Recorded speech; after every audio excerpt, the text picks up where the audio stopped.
माननीय अध्यक्ष, धन्यवाद अध्यक्ष महोदय। उसी तरह से धन्यवाद अध्यक्ष महोदय, आपने मुझे इस महत्वपूर्ण विषय पर बोलने का अवसर दिया।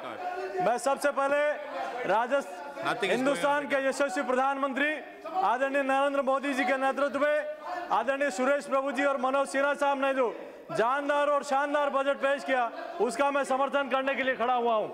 कुछ लोग हैं जो इस देश में चाहे तो स्क्रैप बेचकर बजट लाए होंगे या फिर इस देश का आधारभूत।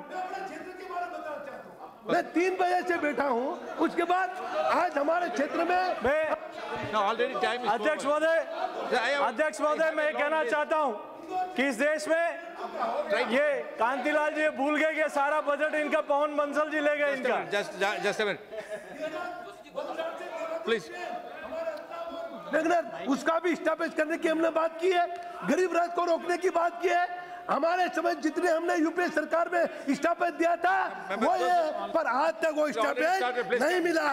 जो बजट पेश किया है उसमें इतनी ही बात है कि अभी तक जितने बजट पेश हुए उसमें या तो स्क्रैप बेचकर बजट लाया गया या फिर कोई आधारभूत ढांचे का निर्माण नहीं किया गया। हिंदुस्तान आजाद होने के बाद यह पहला कोई बजट होगा जिसमें न तो यात्री का किराया भाड़ा बढ़ाया, न ही माल भाड़ा बढ़ाया, बल्कि आधारभूत संरचना में इतना काम किया जितना हिंदुस्तान आजाद होने के बाद पहले कभी नहीं हुआ। मैंने भी अभी तक के इतिहास में चाहे डबलिंग हो, चाहे ट्रिपलिंग हो, चाहे इलेक्ट्रिफिकेशन करना हो, चाहे नई रेल लाइन डालनी हो, चाहे ब्रॉडगेज का निर्माण हो, इस प्रकार का काम मैंने भी पहली बार कभी नहीं देखा। आपने देखा होगा इस बजट में पहली बार चाहे आरओबी और आरयूबी हो, इतने 60 वर्षों में के बाद इन 2 वर्षों में मैंने देखा है कि जितने आरओबी और आरयूबी इन 2 वर्षों के अंदर बने, पिछले 60 वर्षों में इनकी सरकार रही, पहले कभी आरओबी और आरयूबी इतने नहीं बने। चाहे जितने हमारे रेलवे स्टेशन का मॉडिफिकेशन का काम हो, चाहे स्वच्छता का काम हो, चाहे सिग्नल लाइन का मॉडिफिकेशन का काम हो, चाहे लिफ्ट लगाने का, चाहे एस्केलेटर लगाने का काम हो, इतना काम पहले कभी नहीं हुआ। मैं इतना जरूर कहना चाहता हूं कि जिस प्रकार से अटल बिहारी वाजपेयी जी ने नेशनल हाईवे बनाने की सोची थी और उन्होंने कल्पना भी नहीं की होगी, खस्ता हाल इस देश के हैं, उन्होंने 2001 में इसका निर्माण शुरू किया और 2004 में इस राष्ट्र को समर्पित कर दिया। उन्होंने इस देश की वर्तमान पीढ़ी और आने वाली पीढ़ी के लिए भी एक उदाहरण पेश करके गए और ऐसा का ऐसा काम आदरणीय रेल मंत्रालय ने किया कि जो काम अभी शुरू हुआ है और इसके इस कार्यकाल में उस रेल काम को अंजाम देने का काम भी ये सरकार कर रही है। मैं ज्यादा पुरानी बातों में नहीं जाना चाहता, मैं तो इतना ही कहना चाहता हूं कि मेरे संसदीय क्षेत्र के अंदर एक रेलवे लाइन है जो आजादी के बाद से इसकी निर्माण की मांग हो रही थी, मावली बड़ीसाड़ी की। इस सरकार ने न केवल उसकी स्वीकृति थी बल्कि 2 माह में उस काम को पूरा करने का टेंडर भी दे दिया। वो काम कोई कर सकता है तो नरेंद्र मोदी जी की सरकार कर सकती है। मैं इतना जरूर कहना चाहता हूं कि आज रेल ऐसा साधन है जो पूरी दुनिया को राष्ट्रीय एकता के सूत्र में बांधता है। उसमें अगस्त से लेकर मगध और कश्मीर से लेकर कन्याकुमारी तक के लोग इसमें यात्रा करते हैं, क्योंकि यात्रा का सबसे सस्ता साधन कोई है, आम आदमी के लिए यात्रा करने का कोई साधन है तो रेलवे है। और आज चाहे कश्मीर में हमारी वादियों में रेल ले जाने का काम हो, चाहे पूर्व में त्रिपुरा में बड़ी रेल लाइन ले जाने का काम हो, चाहे गुजरात के रेगिस्तान में रेल लाइन ले जाने का काम हो, ये काम अगर किसी ने शुरू किया तो एनडीए की सरकार, नरेंद्र मोदी जी की सरकार में काम शुरू हुआ। मैं अध्यक्ष महोदय इतना कह के मैं अपनी बात को कहना चाहता हूं कि आज आपने मुझे यहाँ बोलने का अवसर दिया है। मेरे संसदीय क्षेत्र में भी एक नहीं अनेक काम ऐसे हुए हैं। 2008 में अभी कांतिलाल जी बोल रहे थे, 2008 में इनकी सरकार ने अहमदाबाद से उदयपुर में काम शुरू हुआ और 8 सालों में सिर्फ 80 लाख दिए और हमारी सरकार में सिर्फ 1 साल में 325 करोड़ का बजट देकर उस काम को अंजाम तक पहुंचाने का काम किया है। मैं और छोटे मोटे काम तो इतने किए तो उनकी कल्पना नहीं कर सकते। मैं आपके माध्यम से आदरणीय मनोहर पारीकर साहब चले गए, मावली से बड़साड़ी आपने आमान परिवर्तन का काम कर दिया।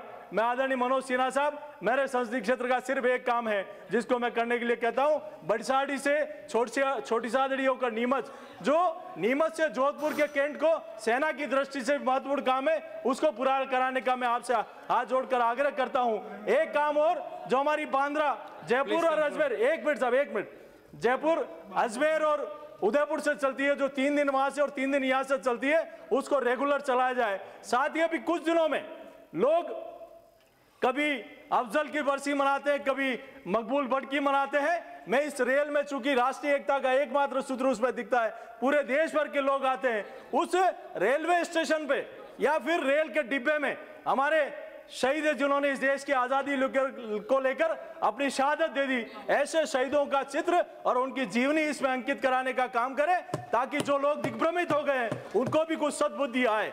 जिन लोगों ने भारत माता के टुकड़े कराकर प्रधानमंत्री की कुर्सी हासिल की, उन लोगों को भी कोई सद्बुद्धि मिलेगी। अध्यक्ष महोदय, एक बात और मैं निवेदन करना चाहता हूं, चूंकि मेरा बहुत बड़ा क्षेत्र और मेरा संसदीय क्षेत्र 3 DRM और 3 जोन लगते हैं, जबलपुर, जयपुर और मुंबई। मैं चाहता हूं कि मेरा जो चित्तौड़गढ़ संसदीय क्षेत्र है वो एक ही क्षेत्र में आ जाए, एक ही जोन और एक DRM ऑफिस वहां हो जाए, ताकि सारी समस्याओं का समाधान वहां हो सके। मैं चाहता हूं कि उज्जैन में बहुत बड़ा महाकुंभ भी भर रहा है, तो वहां एक ऐसी कई ट्रेनें लगाई जाएं ताकि लोगों को वहां सुविधा हो सके। साथ ही वहां बहुत बड़ी सीमेंट इंडस्ट्री भी है, मार्बल उद्योग भी है, एक वेदांता का हिंदुस्तान जिंक का बहुत बड़ा प्लांट भी है, तो वहां एक कंटेनर डिपो भी लगाया जाए ताकि व्यावसायिक दृष्टि से भी वहां के लोगों को लाभ मिल सके। मैं इतना और निवेदन करना चाहता हूं कि आज उदयपुर में हो, चाहे चित्तौड़ में हो, सेकंड एंट्री हो, चाहे अन्य काम हो, इन कामों को तो आपने किया ही। Please wind up. मेरा भी honourable member Shri Dushyant Chautala.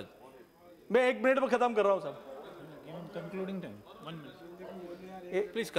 1 minute में कर रहा हूं। मैं इतना ही कहना चाहता हूं कि ये जो जितनी योजनाएं, चाहे आप रतलाम से हमारी डूंगरपुर बांसवाड़ा हो, राजस्थान में हिंदुस्तान इतिहास आजाद होने के बाद जितना बजट नहीं मिला उतना आपने अपनी दिया है, और पिछले बजट से 550 करोड़ इस रेल बजट में राजस्थान को आपने दिया है। चूंकि राजस्थान पर्यटन की दृष्टि से, चाहे हेरिटेज की दृष्टि से, चाहे हमारे सेंचुरी की दृष्टि से और कई दृष्टि से राजस्थान एक ऐसा प्रदेश है जो आगे बढ़ रहा है और पर्यटन के मामले में बहुत आगे है। तो ऐसे में आपने रेल लाइन में बहुत पैसा दिया है, और आने वाले समय में भी हमने जिस प्रकार जितनी रेलें मांगी है, और कुछ आपने आस्था केंद्र बनाने का काम शुरू किया है टूरिज्म सर्किट के नाम से, अजमेर को तो आपने शामिल कर लिया, अब उदयपुर, चित्तौड़ और उज्जैन को एक टूरिज्म सर्किट के नाम से आप उसमें जोड़ने का काम करें, ताकि उस क्षेत्र को लोगों को उससे राहत मिल सके।